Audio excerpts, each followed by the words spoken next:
لأن الواحد بأمة واحد.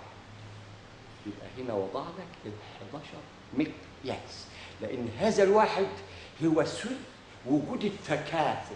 إذا فقد هذا الواحد فقدت هذه الوحايد، فهذا الواحد يكون مقياس.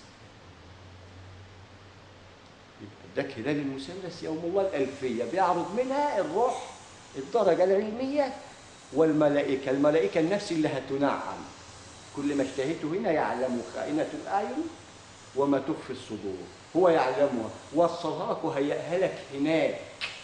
بس هل أنت من العاملين أم السائلين عن علم ولكن ليطمئن قلبي ومش ناقصة وجع الدماغ؟ ده أنا بديك مقياس كوني تعي منه كل المقاييس وتأتي أقول لك نعم أم لا، أو برغوت أو ضفدع أو قمة. ابعد عن الدم يا حبيبي، لأنه مسك الأرض. خير ما أنجبت الأرض بني آدم اللي بقى بني ديناصور.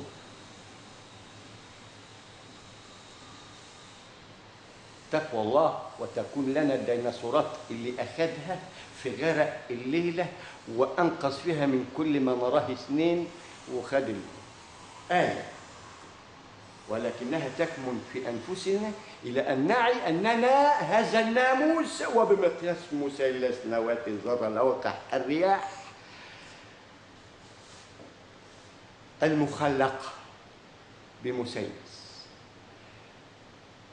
ماء مهين يسمى حيوان منوي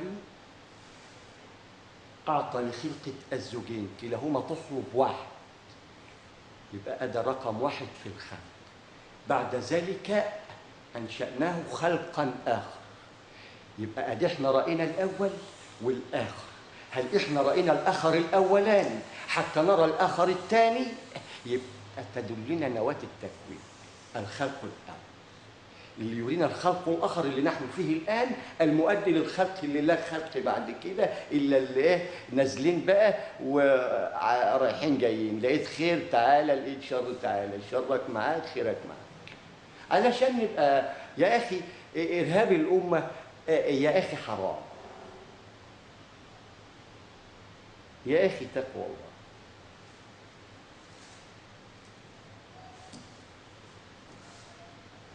تصالح مع الله بقانون فرض كفاية، ولا تستهين بنفسك. ده بني آدم بقانون فرض كفاية هم أنت وأنت هم، ولا بد أن نكون كذلك قلب رجل واحد وتكون المضغة اللي هي الضالة نحن نتكاتف عليها ونصلحها، مش هي اللي تفسدنا. ذرة تفسد مجرة يا أخي تقوى الله.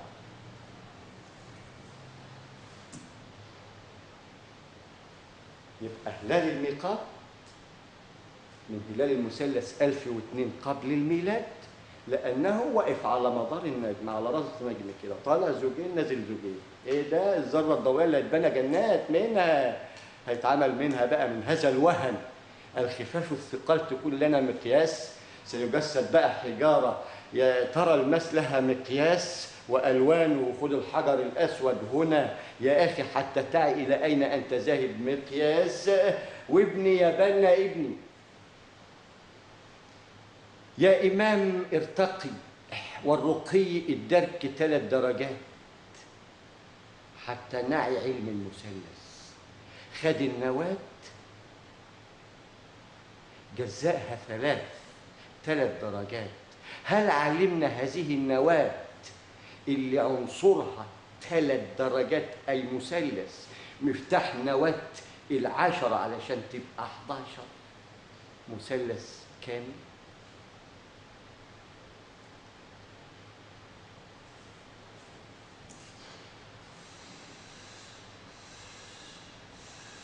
فهنا وجدنا هلال المثلث مقياس بدأ من نواة 10، رأى أنه في ذاته حسنة جمع هذا الديناصور أي الناموس الأعظم بمقياس ذرة، ولها أبعاد ونسب وساعة. صغرى في ساعة كبرى لا نهاية لدوامها، وينقصها من أطرافها لدوامها، وموجبها علم المزيد. نعطيك الزوجين هنا مقياس: الجنة والنار، جنات معروشات وغير معروشات، وقال لك فيها حور مقصورات في الخيام، وحور عين عشان ينوه لك انه من ماء، لكن فيه بقى حور من نور، يبقى حور من ماء مهين. وجد حور لاهل حور ابو اربعه، وحور لحور لا، ما هي كلها زواحف ودواب، الى ان ترى الخلق الاخر، لانك تدبرت الخلق الاول تحلم كان ممكن يبقى قرد او بني ادم، بينهما نوع الامر، كن فيكون هذا او ذاك. هي دي الكلمه، هي دي الروح، لانها تعني الامر بتاريخ الميلاد الساعه الصغرى ونهايتها عند الله. يبقى انت عرفت بدايتها، مسكت اولها، اخرها بقى عند الله. لكن الساعه الكبرى وجدها لك مقياس وقودها الناس والحجاره. انت عايز تعمل ايه؟ ما انا عايز افهم انت عايز تعمل ايه.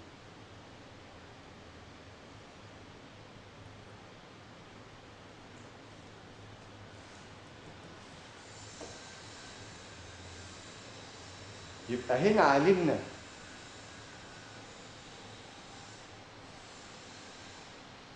أن هلال المثلث يعي يوم 50 و100 هذين زوجين، وقاس عليهم كل الأزواج اللي وجد منها آيات هن أم الكتاب أهو، معارك يوم ب 24 ساعة، يوم بشهر القمر، يوم تاني الشمس بعام، يوم تاني النجم جمع نجوم، 4 أهو سلة تصعده يا أخي، ويشكل لك قبعة التكريم من الله بقانون فرض كفاية، أنت هذا الملك العظيم، وترتدي هذه القبعة أي هذه السماء. شوف ربنا ارتقاك بقانون فرض كفاية ازاي. ورأسك كملك عظيم ترتقي هذه المنزلة عندما تخلع نعليك، سترى نفسك وذاتك هكذا وأعظم من ذلك، لأنه أتى من يزكينا ولم نعي أي علشان نقدره. فكملك بقانون فرض كفاية، هذه الرأس تنتهي بعرش الرحمن، يبقى أنت بتحمله وعمود ممدود هو، ولكن يعلوك لواقح رياح تكون لك مقياس، وأسفلك الثقال. أعلوك خفاف الثقال أي المضاد والكون المضاد، أسفلك المثقال. وهنا مثقال وهناك مثقال، لأن هنا 7 وهنا 7 وبين كل قطر واحد وواحد 10 أقطار، 11 دقيقة، 10 11 دقيقة، لأن ال11 خارق، ال10 منتظر واقف، وبناء عليه علشان الكل واقف على مدار الألفية لا يرى أساس تكوين المادة السوداء، لأنها تأوي من مثلث يسمى ما لا عين رأت ولا أذن سمعت ولا خطر على قلب بشر. رقم 1 كتاريخ رقمي معادلة يوم 50، أي الذرة اخترقت المجرة، ادت الذرة 50 ذرة، والمجرة ادت شكل 5، القمر ما يكتمل ونجم الزهرة يكون لنا نواة 50، إلى أن نعي إنهم بقوا 5 صلوات وفي 10، لأن نسينا 10 خالص فأنسانا أنفسنا، وال10 راحت بلا مثلث، لكن 10 موجودة وذات الشخص اللي حامل هذه الأمانة موجود، بقى 11 تكمل هذا المثلث. الروح نفس جسد، الروح تعرض بالدرجة، النفس تنعم، الجسد يفنى، هذا الحيوان، ومن بعد ذلك خلق آخر من نور، لأن يوجد 3، 1 يا حيوان آدمي يلبلب ناطق، يا 1 حيوان يضرب بالبوز.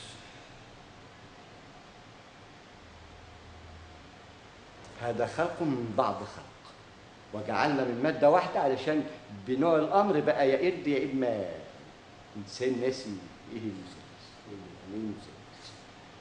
المهم 1 2 3 4 تلاقي كلمة الله 4. 4 و4 8. 8 أبواب. يا أخي اعرف أنت بتقرأ القرآن، القرآن ما يقرأ، يدخل. إن دخلت هذا القرآن ولم تعي كيف تزيد الماء فزادت الطينة بل، لأنك نسيت تسقط. هذه الصلاة تعلمك كيفية اختراعات وابتكارات، لأنها سبب لفكر ما يأتي بالمياه، لأنك العبد الرباني لا تولي الماء اجمعي كن فيكون، واعطاك المقياس، ومقياسك العلم اللي يشكل لك الميزان. 3 الخالق واحد هو الله. 2 الوحي المرئي واللا مرئي. 3 الأنبياء. هذا ما يسمى آيات هن أم الكتاب. عملوا قرآن نقرأه، أي كتاب نقرأه، وأخر متشابهات اللي هو إحنا بالديمومة. بدرجة كم من النبي ده، بدرجة كم من النبي ده. كل الأنبياء اللي تروح له يقول لك روح على فلان، روح على فلان، روح على فلان، من خلال هذه المعارج القرآنية اللي بتقرأها. إن لم تراها يا أخي المعارج دي بقت عرجون قديم وقورت وكل شيء. أنت عايش ليه في غيبوبة يا عم ترباس؟ افتح، لان انا ليا فتح عظيم وعجيب ويتعب وما بحبش اتعب يا اخي. اصل السائل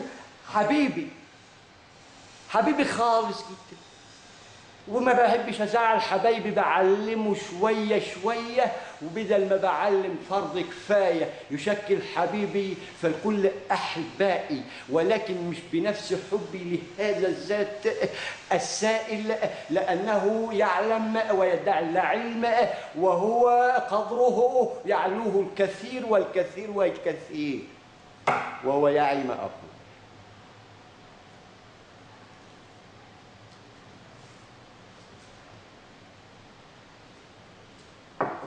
فهنا أنا وجدت لك المقياس في هلال المثلث.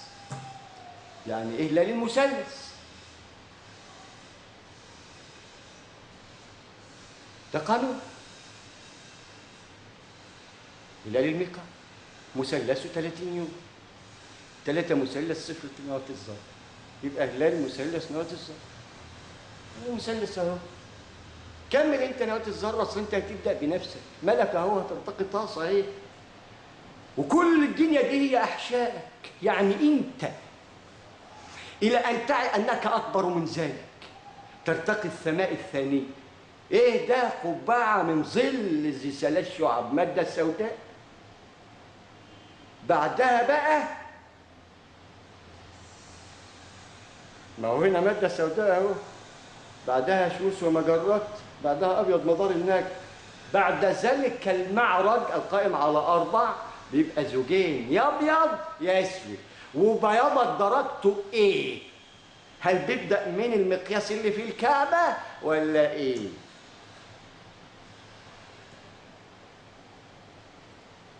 ولا إيه؟ ولا أنت تقصد إيه بنوع السؤال؟ هو ده مش مقياس يخليك تجاوب على نوع سؤالك وتأتي تاخد نعم أم لا؟ نعم أنعم الله عليك أم لا؟ أقول لك خد بف بف للبراغيث والصراصير والأم. حاجة سهلة، حاجة بسيطة، بس نعي ما نقول حتى نعي ما نسمع، لأن لو وعيت ما سمعت ما كنا وقعنا في هذا الفخ المفخوخ. ده كفايه مصطلح واحد يا اخي تعي منه يا اخي الفاضل. انت خليت شوف، ما هي المعادله 99 بترى الزوجين، انسان نفس من زوجين خير وشر. انسان بيجاوب نفسه وترى احشائه. يوم تنطق جلودهم، ما هو بتنطق لما شهدت علينا، ما انا مفتن عليك، ما انا شهدت عليك. المفتن عليك بحاجة واقع، مش ابتلاء بلاء يراه الجميع وأنت آخر من يعلم أنك البلاء نفسه. ما هي مادة من ضمن المواد الهيدروجينية الإكسجينية المتكثفة اللي أنت ما معكش إناء، حاجة واحدة عملتها يعني حضرت عفريت مش عارف تصرفه، عشان تصرفه أنا أدخله لك أنا عندي كيفية الصرف. هل أنت عندك كيفية الصرف؟ طب جاي تسأل في عفريت تاني ليه؟ انت عديت من العفريت الاولاني علشان تدخل على العفريت الثاني، مش تلاقي نهايه الدين بتاعه العفريت الاولاني وكيفيه التفاعل مع الراس حتى تتفاعل مع التكاثر. لما تشيل خيبتك من خيبه تؤدي الى خيبه في خيبه في خيبه، ممكن صاحب الخيبه يشم خيبه، لكن في حاجات يعني في العلم التكنولوجي الهيدروليكي الكون المتقدس اي المقدس لها حلول تحت أرجلنا. فعندما تعي وتعلم أني أقول لك يوجد مشروع ظلال نهر النيل العظيم، ولا تعي ما أقول، يبقى أنت ما صليتش صلاة الاستسقاء، لأنها توجد لك زوجين. الماء اللي خلق منها الله كل شيء حي، انت مش قادر تجيبها اصلا لانك ما معكش اي امر، تدعي انك صاحب امر وليس لديك مقياس حتى تكون من خلاله امام يسمع صاحب امر.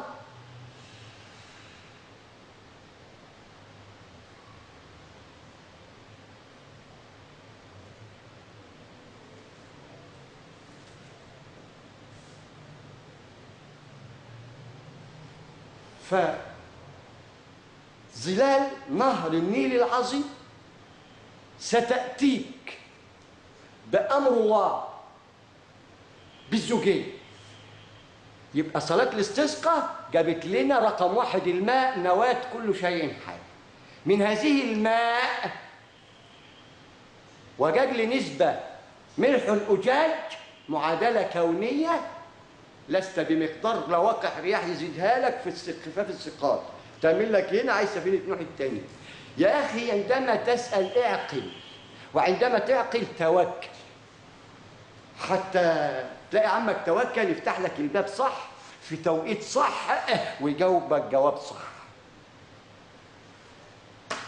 عندما تعي إلى أين أنت ذاهب، ولا تغرك درجتك، لأن يوجد من قبلك من غر درجته ورجع أمام الله، وليس ببشر، لا محاكم دولية ولا بمحاكم قروية ولا محاكم خلال الديار نطلع بأي محكمة في أي وقت وهي ماشية دربوك.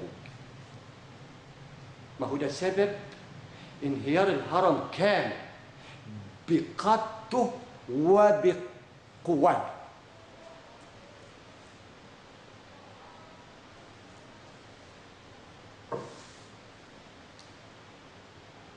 ما هو كلنا قوادون نقول نبدأ بأنفسنا.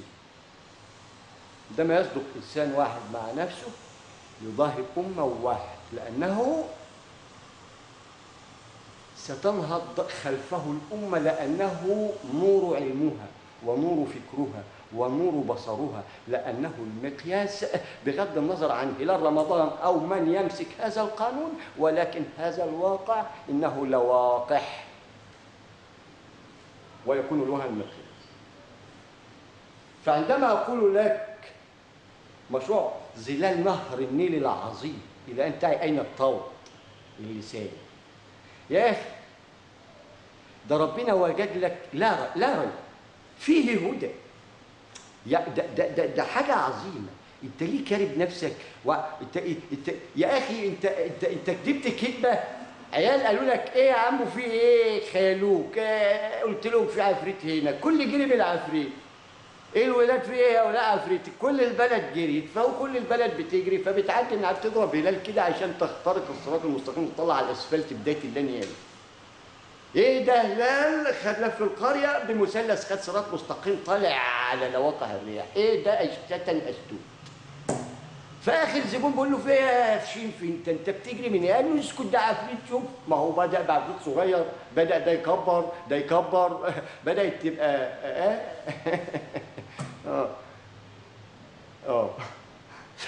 عفريت. هو خيال العفريت اللي جاله من اخر شنف خلاه مش يجري طار.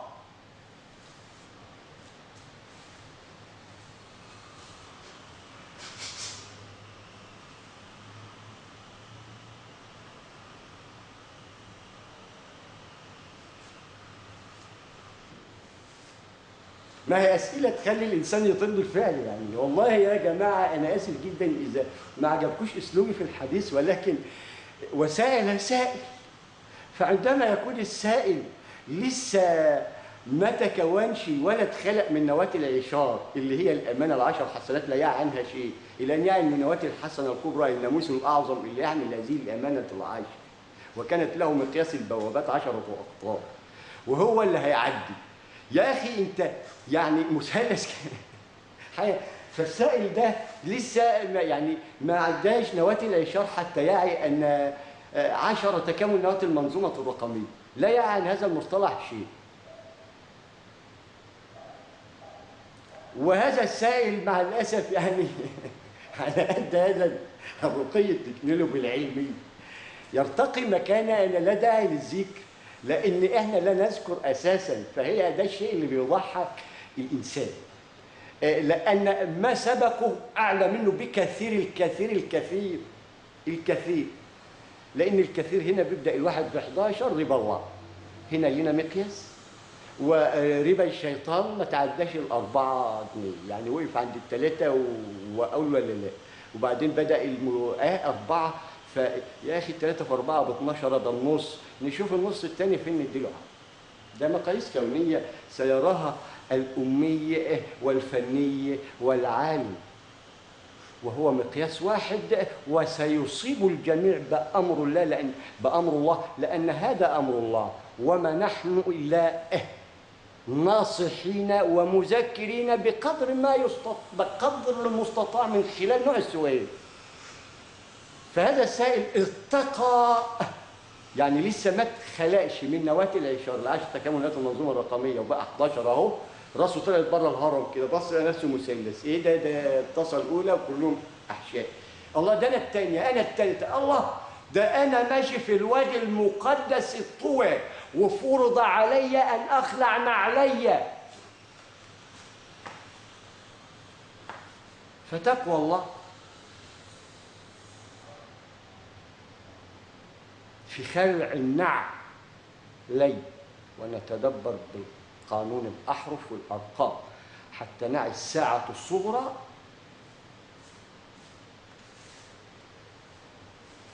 اللي بمقياس لوقح رياح أعطانا بدايتها وآخرها عنده، أيان الساعة إلى ربك منتهاها.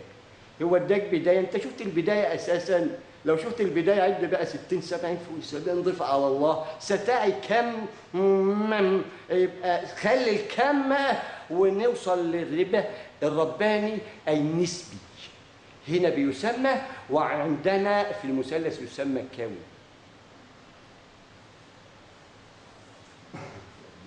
خارق وليس بمنتظم. فهذه ال10 حسنات يعني بعد أن اكتملت واستوى هذا الظل على الجودية خلق آدم إلا كله من الساجدين المسخرين، أولهم إبليس درجة الحرارة.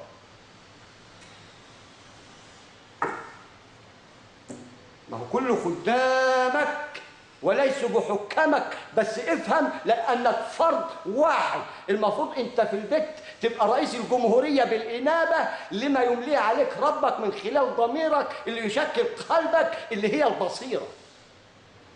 ابدأ بانقل الطوبة من المنتصف للجنب برجلك يا أخي، بلاش تجرح كبريائك وتوطي ويبقى مش عارف إيه فوق إيه، لا برجلك. ويكون لنا القرآن الكريم اللي يشكل لنا الخير الأنبياء والشر محاربين الأنبياء، يشكل لنا قرآن هن أم الكتاب ذكرت أسماءهم، وأخر إحنا بقى متشابهات إلى أن نتسبقهم من خلال قانون هلال المثلث، وستعي من سبقهم بالاسم.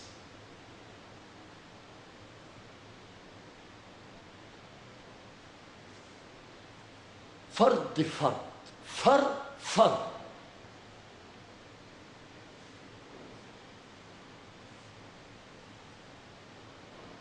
هي معادلة كونية.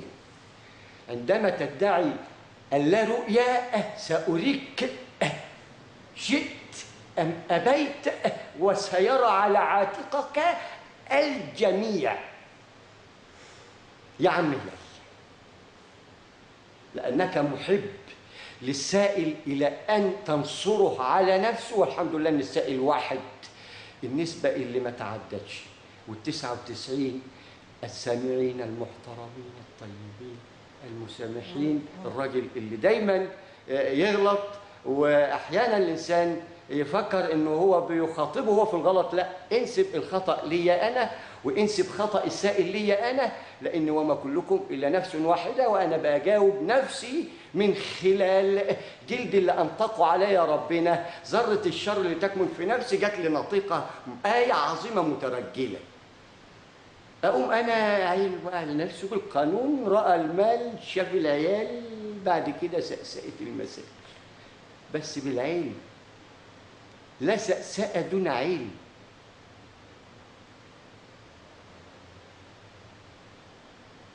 فالسائل عن ظلال نهر النيل العظيم اللي ستكون آلة ستغير وجه التاريخ وتكنولوجيا التاريخ وبيولوجيا التاريخ وفيزياء وكيمياء وهيدروليك التاريخ، لأنها ستستأصل وتوفر عليك أبحاث علمية. دعنا من الكم وانظر إلى ما هو خلف الكم التي أدى وأنجب فقراء ومساكين وابن سبيل. بعدما كان من يريد اذهب إلى بيت المال، لما تركنا المثلث؟ نكون للأمم نور كما كنا، مصر تكون للأمم نور كما كانت أم الدنيا أنصار الأرض.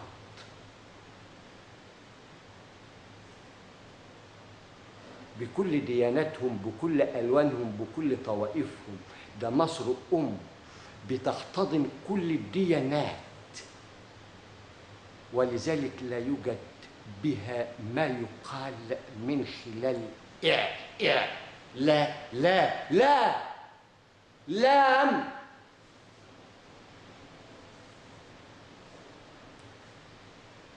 صدق الواقع وكذب الإعلام الذي وصلنا. أنا أعي المعادلة والسائل، ولكن يوجد ما هو في أدراج الرياح بمشابه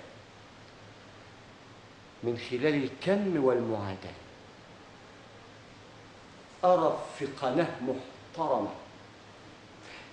جياشة بالمصري، مع ذكرنا لا نذكر ولكن نعي، حتى نعي، لأن إن لم نعي سنفاجأ بأن الخارج يعي ونحن آخر من يعي. وابدأ بالخليج لأنها شركة مصرية سعودية، ولكل شركة عملها، وشركتنا شركة بحوث علمية وإعلام. علمت نوع الآلة أتيت، قلنا لك يا هذه الشركة قادرة على تنفيذ آلة نواة العشار، ونعلمك كيفية عملها، تقول نعم، نقول لك بوركت وبارك الله فيك، لنا مثلث في الماء واحد، يعني حصتنا 11% مادة، وبقي لك أنت 90 من 101. هذه 90 ابن هذه 9 اللي سيخلق من هذا الصفر اللي يشكل لنا مقياس مبين ومعلوم مثلث الذرة، أي نواة الذرة. يبقى 90 يشكل المعادلة النسبية التي لا تتعدى مقياس يعيه الجميع، 9 من 1/10، لأن الواحد في ذاته 10.